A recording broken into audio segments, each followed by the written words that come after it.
বৃহস্পতিবার গভীর রাতে হাওড়া জেলার সাঁকরাইলের ধুলাগড়ে দুঃসাহসিক চুরির ঘটনা ঘটেছে। চোরেরা ঘরের জানালা ভেঙে ঘরে ঢুকে আলমারির চাবি বের করে লকার খুলে নগদ 11 লক্ষ টাকা এবং 4 লক্ষ টাকা সোনার গয়না নিয়ে চম্পট দিয়েছে।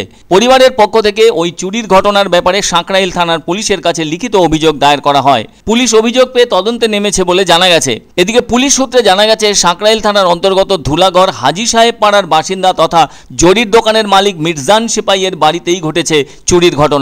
আরও জানা গেছে, গত রাতে অন্য দিনের থেকে বেশি গরম পড়ায় যে ঘরে এসি লাগানো আছে সেই ঘরে সপরিবারে ঘুমাতে যান মির্জান। এদিকে যে ঘরে এসি লাগানো আছে তার পাশের ঘরের আলমারিতে তার ছেলে এবং মেয়ের বিয়ের জন্য যাবতীয় টাকা এবং সোনার গয়না রাখা ছিল বলে জানান মির্জান সেপাই। এর পাশাপাশি মির্জানের কিছু ব্যবসার টাকাও ছিল ওখানে।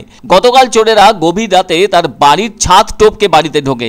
এরপর একটি ছোট জানালা ভেঙে পাশের ঘরে ঢুকে চোরেরা আলমারির চাবি বের করে নেয়। শেষটায় আলমারি খুলে নগদ রাখা 11 লক্ষ টাকা ও 4 লক্ষ টাকা সোনার গয়না নিয়ে পালিয়ে যায়। এই চুরির ব্যাপারে রাতে কোনোভাবেই টের পাননি জরির দোকানের মালিক মির্জান সেপাই। কেননা যেহেতু এসির ঘরে সবাই মিলে ঘুমিয়েছিলেন, ফলে ঘুমটা জম্পে সবাই কোনো কিছুই বুঝতে পারেননি তিনি।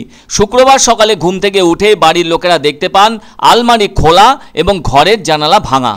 এদিকে অভিযোগ পেয়ে পুলিশ ওই বাড়িতে তদন্তের খাতিরে সব কিছু প্রত্যক্ষ করে বুঝতে পারে চোরেরা মির্জানের পরিচিত হতে পারে। কারণ চোরেরা যেভাবে আলমারির চাবি খুঁজেছে তাতে পুলিশের অনুমানকে ফেলে দেওয়া যায় না। সাঁকরাইল থানার একজন পুলিশ অফিসারের নেতৃত্বে সমগ্র ঘটনার তদন্ত শুরু করা হয়েছে।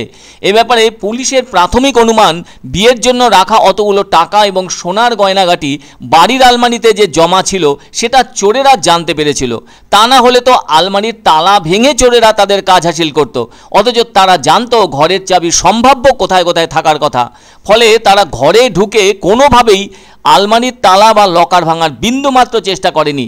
তারা চাবি খুঁজে বেরিয়েছে, আর সেটা চোরেরা পেয়ে যাওয়ায় তাদের কাজ অত্যন্ত সহজ হয়ে যায়। এখন অতগুলো টাকা যেভাবে চুরি হয়ে গেল এবং এত টাকার গয়না লোপাটও হয়ে গেল, তাতে করে গোটা পরিবার বুঝতে পারছেন না কিভাবে ছেলে ও মেয়ের বিয়ে দেবেন তারা। যথেষ্ট দুশ্চিন্তার মধ্যে পড়েছে ওই মির্জান সেপাইয়ের পরিবার। অন্যদিকে আজ থেকে 75 দিন আগে দুর্গাপুর সিটি সেন্টার এলাকার কাছে থাকা পরপর দুটি বাড়িতে চুরির ঘটনা ঘটেছিল। জানালার গ্রিল ভেঙে নগদ 1.5 লক্ষ টাকা এবং প্রায় 20 ভরি সোনার গয়না নিয়ে চম্পট দিয়েছিল একদল দুষ্কৃতী। সিসিটিভি থাকা সত্ত্বেও কিভাবে ঘটল ওই চুরির ঘটনা জানিয়ে যথেষ্ট চাঞ্চল্য দেখা দিয়েছিল ওখানে। ওই এলাকার বাসিন্দারা জানিয়েছিলেন চোরেরা বাড়ি দুটির পিছন দিক দিয়ে প্রবেশ করেছিল। এদিকে দুটি বাড়ি মিলিয়ে 18 ভরি সোনার গয়না এবং কিছু রূপোর গয়না খোয়া গেছে। অথচ ওই দুটি বাড়িতেই সিসিটিভি ক্যামেরা আছে। তাতে দেখা গেছে 4 জন দুষ্কৃতীর প্রত্যেকেরই মুখ বাঁধা অবস্থায় বাড়ির সামনে তারা ঘোরাফেরা করছিল। পরে তারা ওই সিসিটিভি ক্যামেরার মুখ ঘুরিয়ে দিয়েছিল যাতে তাদের কুকীর্তি ধরা না পড়ে। ফলে চুরির ঘটনা আজও ঘটেই চলেছে এই রাজ্যের কোথাও না কোথাও। খোলাই ছিল, ওনারা চাবি ওখানেই রেখেছিল।